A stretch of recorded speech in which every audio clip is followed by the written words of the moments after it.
सर्पों के जन्म की कथा। शौनक जी ने प्रश्न किया, सूत नंदन उग्रश्रवा, अब तुम आस्तिक ऋषि की कथा सुनाओ, जिन्होंने जन्मेजन के सर्प सत्र में नागराज तक्षक की रक्षा की थी।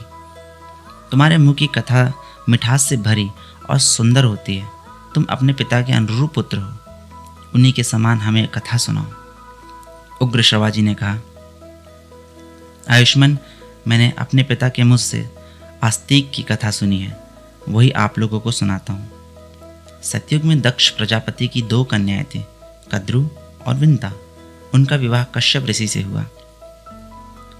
कश्यप अपनी धर्मपत्नियों से प्रसन्न होकर बोले, तुम्हारी जो इच्छा हो वर मांग लो। कद्रु ने कहा, 1000 समान तेजस्वी नाग मेरे पुत्र हों।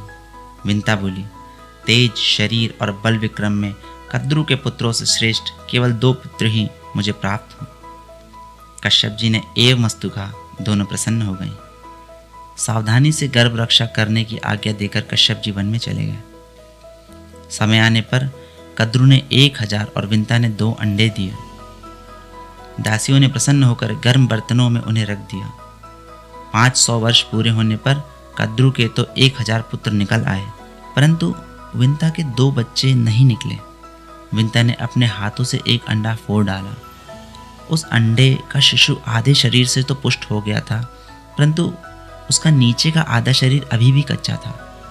नवजात शिशु ने क्रोधित होकर अपनी माँ को शाप दिया, माँ, तूने लोभवश मेरे अधूरे शरीर को ही निकाल लिया है, इसलिए तू उसी सौत की 5 वर्ष तक दासी रहेगी जिससे डाह करती है। यदि मेरी तरह तूने दूसरे अंडे को भी फोड़कर उसके बालक को अंगहीन या विकृतांग न किया तो वही तुझे इस शाप से मुक्त करेगा। यदि तेरी ऐसी इच्छा है कि मेरा दूसरा बालक बलवान हो तो धैर्य से 500 वर्ष तक प्रतीक्षा कर।